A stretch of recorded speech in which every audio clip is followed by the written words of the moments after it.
Nombres by Julia Alvarez. When we arrived in New York City, our names changed almost immediately. At immigration, the officer asked my father, Mr. Alvarez, if we had anything to declare.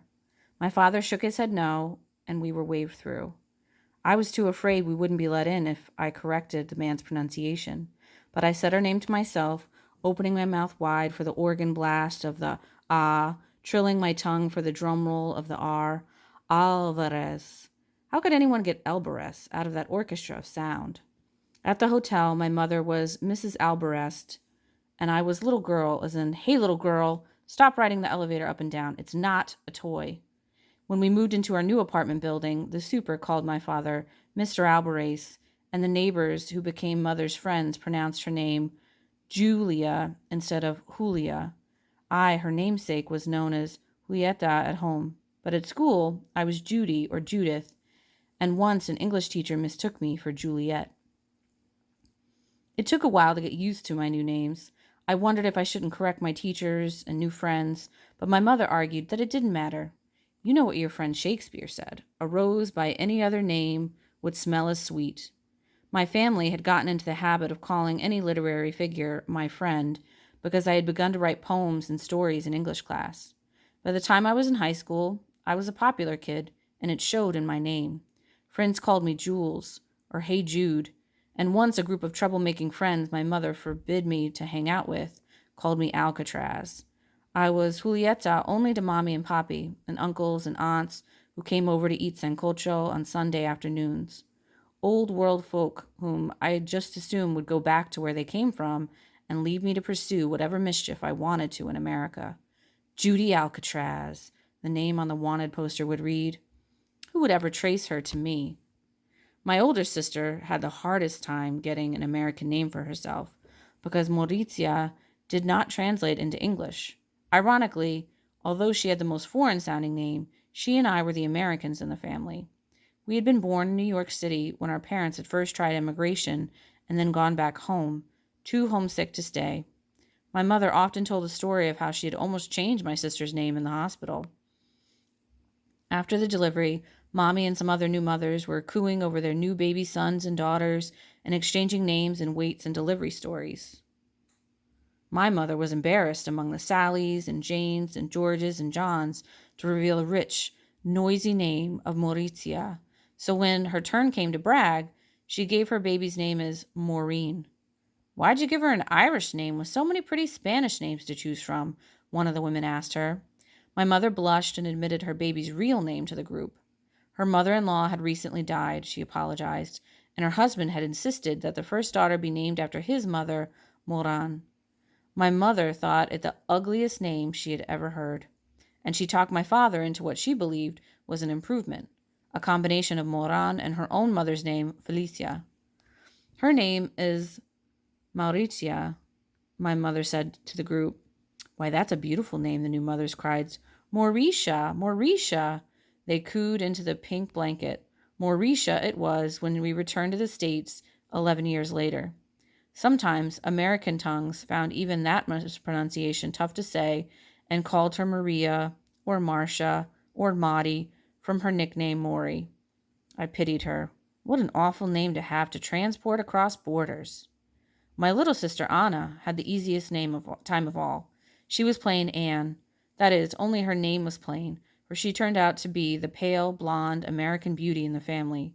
The only Hispanic-seeming thing about her was the affectionate nickname her boyfriend sometimes gave her, Anita, or, as one goofy guy used to sing to her in the tune of the Chiquita Banana advertisements, Anita Banana.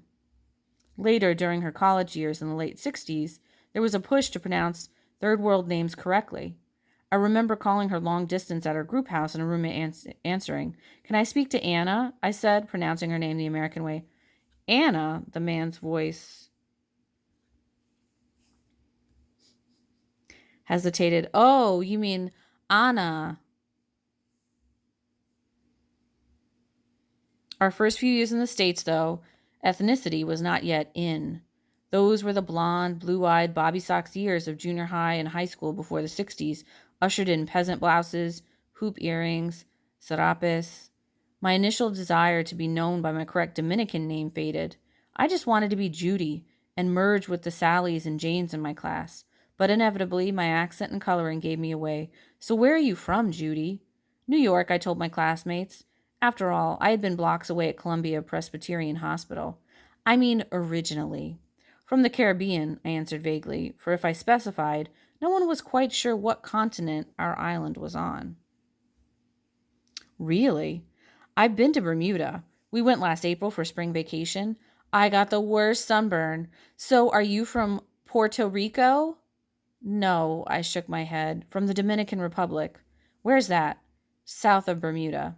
They were just being curious, I knew, but I burned with shame whenever they signaled me out as a foreigner, a rare exotic friend. Say your name in Spanish. Oh, please say it. I had made mouths drop one day by rattling off my full name, which, according to Dominican custom, included my middle names, mother's, and father's surnames for 4 generations back.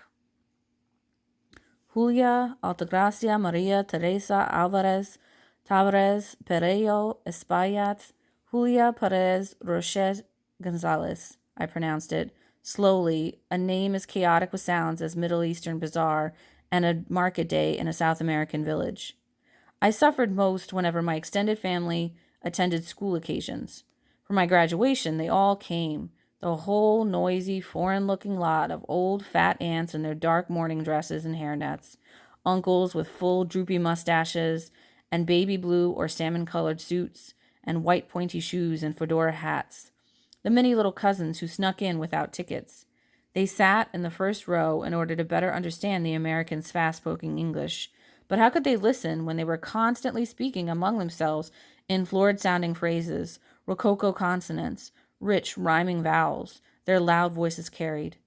How could I introduce them to my friends? These relatives had such complicated names, and there were so many of them, and the relationships to myself were so convoluted. There was my tia Josefina, who was not really an aunt, but a much older cousin, and her daughter, Aida Margarita, who was adopted. Una hija de crianza. My uncle of affection, Tio Jose, brought my madrina Tia Amiya and her comadre, Tia Pilar. My friends rarely had more than their nuclear family to introduce. After the commencement ceremony, my family waited outside in the parking lot while my friends and I signed yearbooks with nicknames which recalled our high school good times. Beans and pepperoni and Alcatraz. We hugged and cried and promised to keep in touch. Our goodbyes went on too long. I heard my father's voice calling across the parking lot, Julieta, vámonos! Back home, my tios and tias and primas, mommy and papi and mis hermanas, had a party for me with sancocho and a store-bought pudin, inscribed with Happy Graduation, Julie. There were many gifts. That was a plus to a large family. I got several wallets and a suitcase with my initials and a graduation charm from my godmother and money from my uncles. The biggest gift was a portable typewriter from my parents for writing my stories and poems. Someday, the family predicted, my name would be well known throughout the United States. I laughed at myself, wondering which one I would go by.